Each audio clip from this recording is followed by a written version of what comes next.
अस्सलामुअलैकुम। कराची में इंतहाई अफसोसनाक वाक़या, बल्दिया टाउन में शादी की खुशियाँ अचानक मातम में तब्दील हो गई।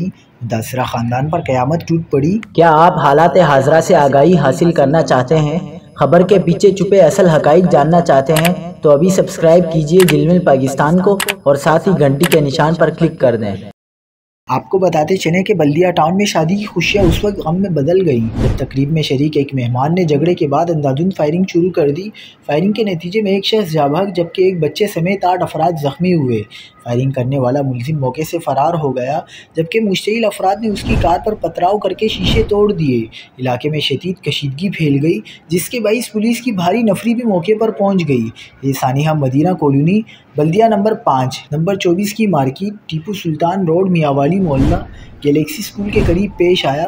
वाक़ये के बाद इलाके में खौफ व इराज फैल गया। पुलिस के मुताबिक मकतूल उसी इलाके का रिहायशी था और शादी की तकरीब में बतौर मेहमान शरीक था। फायरिंग करने वाला मुलजिम आमिर, जिसका ताल्लुक गार्डन धोबी घाट से है, मुलजिम शदीद नशे की हालत में था और उसी हालत में उसने अंधाधुंध फायरिंग की।